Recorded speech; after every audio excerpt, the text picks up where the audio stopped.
Hello friends, అందరికీ స్వాగతం. Budget 2024లో ఈ ట్యాక్స్ కలెక్ట్ చేసే విధానం, దాని తర్వాత డ్యూరేషన్ అనమాట, అంటే ఎసెట్ని బట్టి డ్యూరేషన్ కూడా కొద్దిగా చేంజ్ చేయడం అనేది జరిగింది. So short term capital gains, long term capital gains. So ఈరోజు ఏంటంటే వాటి గురించి కొంచెం డీటెయిల్డ్గా ఈ వీడియోలో మనం తెలుసుకోబోతున్నాం.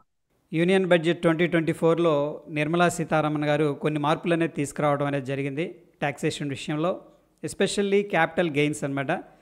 అయితే ఈరోజు మనం ఎసెట్ క్లాసెస్ గురించి తెలుసుకుందాం. దాని తర్వాత క్యాపిటల్ గెయిన్స్ అంటే ఏంటి, ఎగ్జామ్షన్ ఎంత ఇచ్చారు, short term capital gains, long term capital gains, slab, duration, indexation benefit. ఒకవేళ జాబ్ లేదనుకోండి, అంటే ఫర్ ఎగ్జాంపుల్ హస్బెండ్ వైఫ్ ఉన్నారు, ఎవరో ఒకరు జాబ్ చేస్తున్నారు, వేరే వాళ్ళ పేరు మీద కూడా ఇన్వెస్ట్ చేయొచ్చు కదా, అప్పుడు వాళ్ళకి ట్యాక్స్ పడుతుందా లేదా అనేది కంప్లీట్గా మనం చూద్దాం. By the definition capital gain tax అంటే ఏందని చూద్దాం. సో ఫ్రెండ్స్, మనం ఏవైతే క్యాపిటల్ మార్కెట్స్లో ఇన్వెస్ట్ చేస్తామో, క్యాపిటల్ మార్కెట్స్ అంటే మనకు కొద్దిగా 2 స్లైడ్స్ తర్వాత క్లారిటీ రావడం జరుగుతుంది. ఇన్వెస్ట్ చేసాం ఫర్ ఎగ్జాంపుల్, దాని మీద ఎంతో కొంత ప్రాఫిట్ అనేది వచ్చింది. ఆ ప్రాఫిట్ మీద ఏంటంటే ట్యాక్స్ అనేది కలెక్ట్ చేస్తారు. దాన్నే క్యాపిటల్ గెయిన్స్ ట్యాక్స్ అంటారు సింపుల్గా.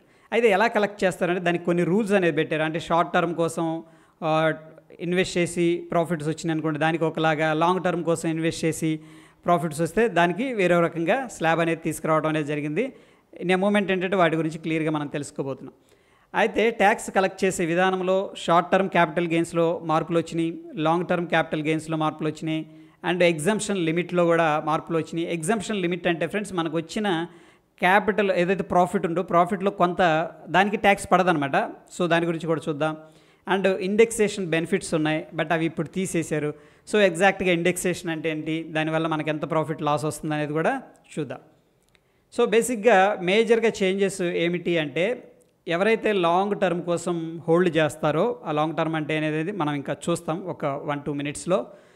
వాళ్ళకి ప్రీవియస్గా ఏంటంటే 1 lakh ప్రాఫిట్ వచ్చిందనుకోండి, అప్పుడు నో ట్యాక్స్ అనమాట, 0 ట్యాక్స్.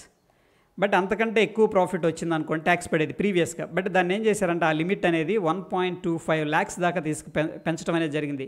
సో ఆబ్వియస్గా ఇది పాజిటివ్ అని చెప్పుకోవచ్చు. కొన్ని పాజిటివ్స్ ఉన్నాయి, మేజర్గా డ్రాబ్యాక్స్ కూడా ఉన్నాయి, అవి కూడా చూద్దాం. అండ్ దాని తర్వాత ఫ్రెండ్స్, మనకి ఫైనాన్షియల్ ఇన్స్ట్రుమెంట్స్ క్యాపిటల్ మార్కెట్స్లో ఇవి ఉంటాయన్నమాట. అంటే ఏంటి, ఈక్విటీ ఉంటాయి, రియల్ ఎస్టేట్ ఉంటుంది, gold, debt mutual funds, unlisted shares, bonds, debentures, ఇవన్నీ కూడా క్యాపిటల్ మార్కెట్స్ కిందకి రావటం అనేది జరుగుతుంది. So based on the duration అనమాట, అంటే మనం హోల్డ్ చేస్తున్న టైం పీరియడ్ ఏదైతే ఉందో ఆ టైం పీరియడ్ని బట్టి ఈ ట్యాక్స్ కలెక్షన్స్ అనేది మారుతూ ఉన్నాయి. సో తక్కువ సమయంలో మనం ప్రాఫిట్ గెయిన్ చేసి వెంటనే బై చేయడం, సెల్ చేయడం, బై చేయడం, సెల్ చేయడం చేస్తున్నాం అనుకోండి, దాని మీద ఒక రకమైన ట్యాక్స్ అనేది కలెక్ట్ చేస్తున్నారు. సో ఇక్కడ మనం చూసుకున్నట్టయితే ఫైనాన్షియల్ అసెట్స్ మనం చూస్తే లిస్టెడ్ ఈక్విటీ షేర్స్ అనమాట, అంటే నార్మల్ షేర్స్ మనకు తెలుసు కదా, ఇప్పుడు ఐపీఓకి వస్తాయి. ఐపీఓకి వచ్చిన ఏమవుతుంది, నేషనల్ స్టాక్ ఎక్స్చేంజ్ కావచ్చు, బాంబే స్టాక్ ఎక్స్చేంజ్లో లిస్ట్ అవుతాయి. వీటిని మనం బై చేస్తూ ఉంటాం, సెల్ చేస్తూ ఉంటాం. ఒకవేళ వీటి ద్వారా ప్రాఫిట్ వచ్చిందనుకోండి, 1 సంవత్సరం లోపు మనం అమ్మేసుకున్నాం, ఓకే, అప్పుడు ఏమవుతుందంటే ప్రీవియస్గా ఏమో 15% ట్యాక్స్ అనేది కలెక్ట్ చేసేవాళ్ళు, ఇప్పుడు దాన్ని ఏం చేశారంటే 20% అనేది పెంచారు. ఇక్కడ చూడండి 5% అనేది ఇంక్రీజ్ చేయడం అనేది జరిగింది. దాని తర్వాత ఈక్విటీ ఓరియంటెడ్ మ్యూచువల్ ఫండ్స్లో ఇన్వెస్ట్ చేసినా సరే, అంటే ఏంటి, జనరల్గా మ్యూచువల్ ఫండ్స్లో రకరకాల ఫండ్స్ ఉంటాయి ఫ్రెండ్స్.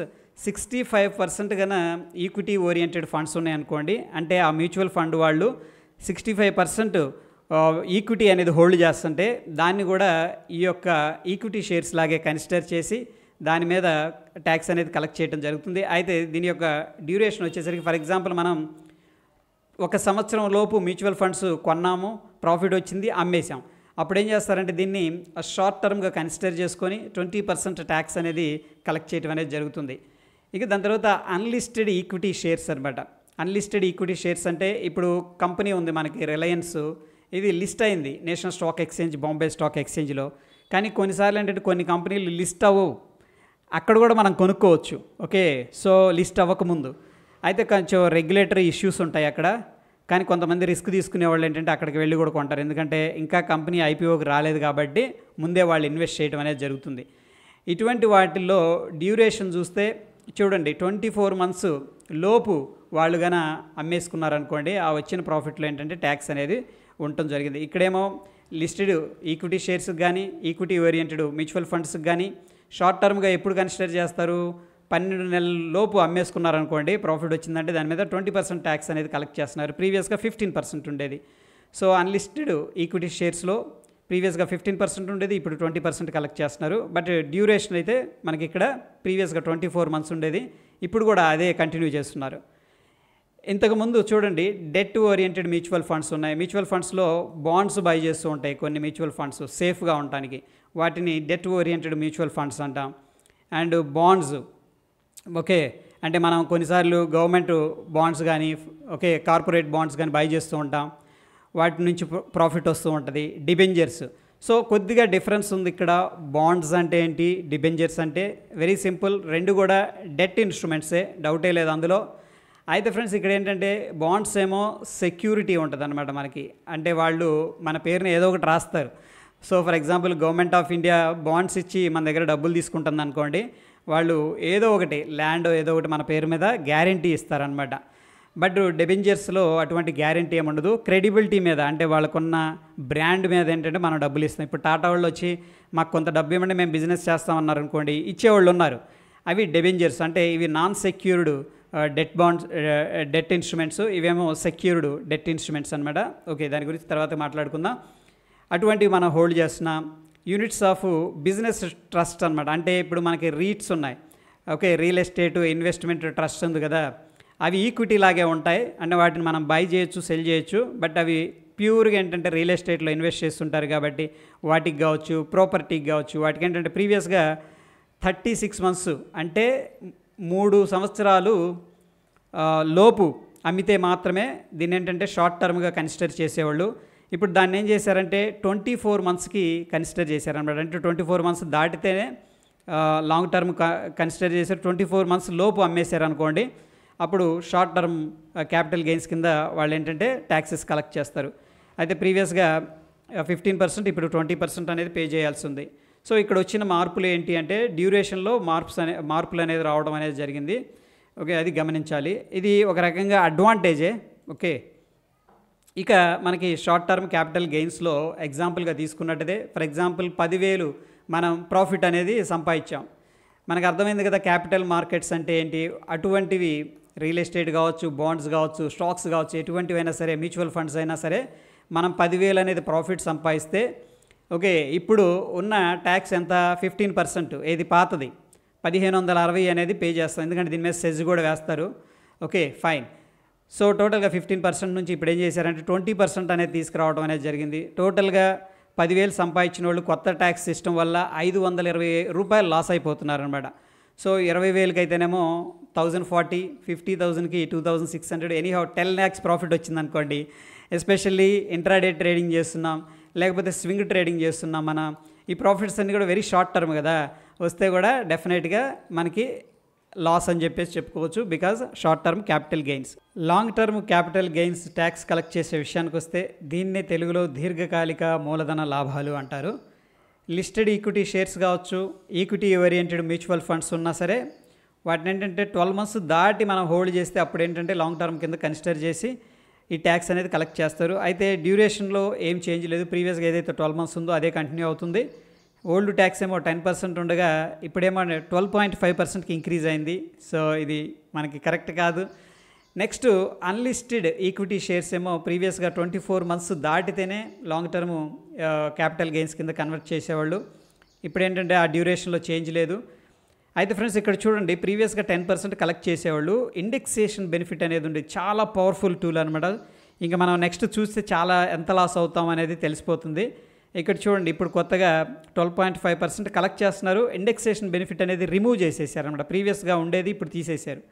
ఇక ఇవన్నీ ఉన్నాయి కదా, debt, mutual funds, bonds, debentures, gold, okay, REITs, అలాంటివి ప్రాపర్టీస్, ఇవి ప్రీవియస్గా ఏంటంటే 36 మంత్స్ దాటితే వాటిని ఏంటంటే లాంగ్ టర్మ్ కింద కన్సిడర్ చేసేవాళ్ళు. ఇప్పుడు ఏం చేశారంటే 24 మంత్స్కి తగ్గించేశారనమాట. సో ఇది ఒక రకంగా మంచిదే. అయితే ఇక్కడ చూడండి, 10% ట్యాక్స్ కలెక్ట్ చేసేవాళ్ళు విత్ ఇండెక్సేషన్ బెనిఫిట్ అనేది ఉండేది. ఇప్పుడు ఏంటంటే 12.5% తీస్తున్నారు, అండ్ ఇక్కడ ఇండెక్సేషన్ బెనిఫిట్ అనేది తీసేయటం జరిగింది. సో ఇది కొంచెం ప్రాబ్లం అని చెప్పేసి చెప్పుకోవచ్చు. అయితే లాంగ్ టర్మ్ క్యాపిటల్ గెయిన్స్ మనం చూసుకున్నట్టయితే ఇక్కడ ఫర్ ఎగ్జాంపుల్ మనకి 1 lakh ప్రాఫిట్ వచ్చింది అనుకోండి, లాంగ్ టర్మ్ అంటే ఏంది, యాజ్ పర్ ఈక్విటీ అయితే 12 months దాటి మనం హోల్డ్ చేసాం షేర్స్ సింపుల్గా, దాని మీద 1 lakh ప్రాఫిట్ వచ్చింది అనుకోండి, జీరో ట్యాక్స్ అనమాట. ప్రీవియస్గా ఏం లేదు, ఇప్పుడు కొత్తగా పెట్టిన ప్రపోజ్ చేసిన ట్యాక్స్ సిస్టమ్ కూడా జీరో, మనం ఏం పే చేయక్కర్లేదు. 1.25 lakhs వచ్చింది అనుకోండి, ప్రీవియస్గా ఏంటంటే 2600 పడేది ట్యాక్స్. ఓకే, ఇప్పుడు జీరో అనమాట, ఎందుకంటే లిమిట్ అనేది ఇంతకుముందు 1 lakh కదా, ఇప్పుడు ఏం చేశారంటే 1,25,000కి తీసుకురావడం అనేది జరిగింది. సో ఇక్కడ మనకి ట్యాక్స్ కట్టట్లేదు కాబట్టి 25,000కి, దాని ద్వారా 2,600 మనకి లాభం అనమాట. 1.5 కానీ అప్ టు 2.25 lakhs దాకా మనకేంటంటే కొంత బెనిఫిట్ అనేది జరుగుతుంది. ఇది బెనిఫిట్ అనమాట, గ్రీన్ కలర్ అనేది ఇవ్వడం జరిగింది. సో చిన్న చిన్న అమౌంట్స్ గెయిన్ చేసే వాళ్ళకైతే ఎటువంటి ప్రాబ్లం లేదు ఇది ఈ లిమిట్ పెంచడం వల్ల. బట్ 2.5 lakhs నుంచి కన్నా పెరిగింది అనుకోండి, అంతకుమించి ప్రాఫిట్ 2.25 lakhs దాటి పెరుగుతుంది అనుకోండి, అక్కడ లాసెస్ అనేది స్టార్ట్ అవుతాయి. ఫర్ ఎగ్జాంపుల్ ఇప్పుడు మనకి 5 lakhs ప్రాఫిట్ వచ్చింది అనుకోండి, ఇంతకుముందు ఉన్న సిస్టానికి ఇప్పుడు సిస్టానికి లాభమా నష్టమా అంటే 7,150 రూపాయలు అదనంగా కట్టాల్సి వస్తుంది అన్నమాట 5 lakhs ప్రాఫిట్ వస్తే. సో డెఫినెట్గా ఈ యొక్క వేరియేషన్ అనేది మనం ఇక్కడ చూడవచ్చు. ఇల్లుస్ట్రేషన్ పర్పస్ మనం ఒక ఎగ్జాంపుల్ అనేది తీసుకొని డిస్కస్ చేద్దాం. ఇక్కడ చూడండి, 2005లో మనం ఒక ప్రాపర్టీ అనేది బై చేసాం, దాని విలువ 30 లక్షల రూపాయలు. 2022లో మనం ఏం చేసామంటే దాన్ని సెల్ చేసాం, అంటే 17 years తర్వాత దాన్ని మనం సెల్ చేసాం. ఆ సెల్ చేసేటప్పుడు ఉన్న వాల్యూ ఎంత అంటే 80 లక్షలు. అయితే ఫ్రెండ్స్, ప్రీవియస్గా ఏం చేసేవాళ్ళు అంటే ఇండెక్సేషన్ బెనిఫిట్ ఉన్నప్పుడు మనకు చాలా బెనిఫిట్ అయ్యేది అనమాట. ఇలా లాంగ్ టర్మ్లో హోల్డ్ చేసి అమ్మే వాళ్ళకి ఈ ఇన్ఫ్లేషన్ కూడా కాస్ట్ను కూడా తగ్గించేవాళ్ళు వచ్చిన ప్రాఫిట్లో. అయితే కాస్ట్ ఇన్ఫ్లేషన్ ఇండెక్స్ అనే దాన్ని ఇక్కడ మనకు కన్సిడర్ చేయడం జరుగుతుంది. ఇక్కడ చూడండి, సిఐ ఫర్ 2005లో మనం చూసుకున్నట్టయితే 2005లో 117 ఉంది. సిఐఐ 2022లో అంటే మనం అమ్మే టయానికి 331 ఉంది, అంటే ఇన్ఫ్లేషన్ ఇక్కడ రైజ్ అయింది. అయితే ఈ సిఐఐ డేటాని రకరకాల పారామీటర్స్ అనేది తీసుకొని వాళ్ళు క్యాలిక్యులేట్ చేయడం జరుగుతుంది. దాంట్లో మేజర్గా ఒకటి ఇన్ఫ్లేషన్ కన్సిడర్ చేస్తారు, దాని తర్వాత జీడిపిని కన్సిడర్ చేస్తారు, అండ్ ఇంట్రెస్ట్ రేట్ ఏ ఉంది అనేది మొత్తాన్ని కూడా కన్సిడర్ చేసి ఈ సిఐఐ అనేది లెక్కించడం జరుగుతుంది. అయితే ఫ్రెండ్స్, ఈ యొక్క సిఐఐ డేటా ఆర్బీఐ ఎప్పటికప్పుడు వాళ్ళ యొక్క వెబ్సైట్లో అప్డేట్ చేస్తూ ఉంటుంది, అక్కడ నుంచి మనం డౌన్లోడ్ చేయొచ్చు లేదా చెక్ చేసుకోవచ్చు. సో 2022లో ఎలా ఉందంటే సిఐఐ 331 ఉంది. అయితే ఇక్కడ చూడండి, మనకి ఇండెక్స్డ్ కాస్ట్ ఆఫ్ ఎక్వైజేషన్ ఫార్ములాలో ఇదనమాట సిఐఐ ఆఫ్ సేల్ ఇయర్ మనం ఎప్పుడు అమ్ముతున్నాము 2022 అంటే 331.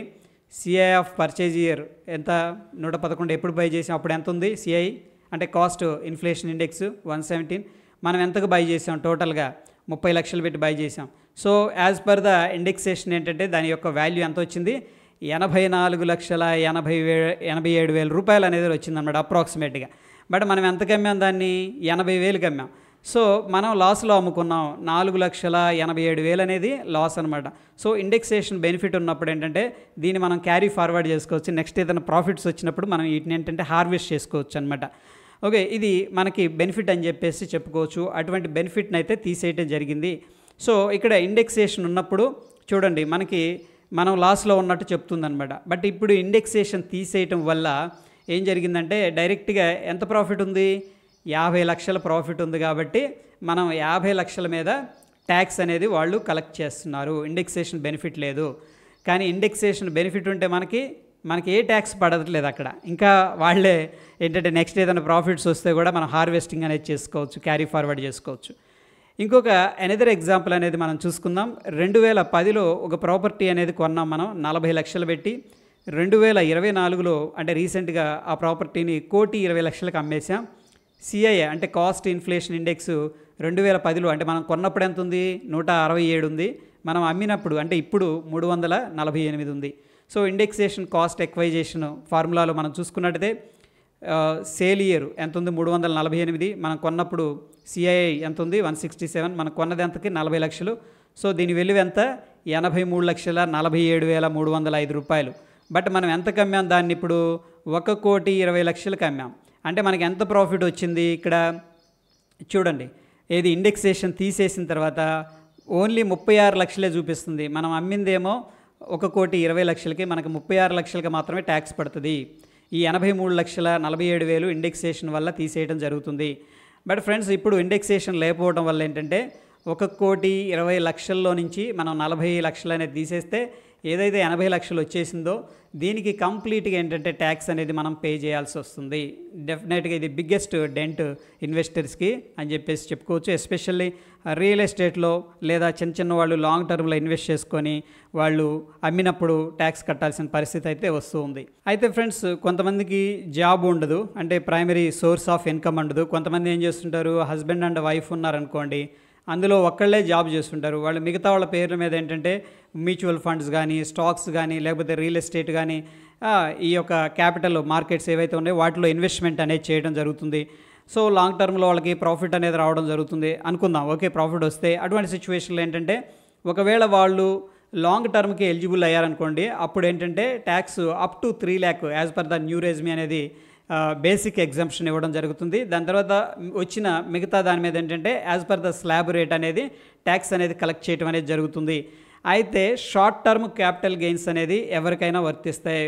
జాబ్ ఉన్నా లేకపోయినా షార్ట్ టర్మ్ క్యాపిటల్ గెయిన్స్ అనేది కట్టాలన్నమాట as per the Mint source. So అది ఫ్రెండ్స్ టోటల్గా షార్ట్ టర్మ్ క్యాపిటల్ గెయిన్స్ అంటే, లాంగ్ టర్మ్ క్యాపిటల్ గెయిన్స్ అంటే. హోప్ ఈ వీడియో ఇన్ఫర్మేటివ్గా అనిపించిందని చెప్పేసి అనుకుంటున్నాను. ఒకవేళ నచ్చింది అంటే లైక్ చేసి మీ యొక్క సపోర్ట్ అనేది తెలియజేయండి. మరొక ఇంట్రెస్టింగ్ ఎపిసోడ్తో మళ్ళీ కలుసుకుందాం. Stay tune. ధన్యవాదాలు.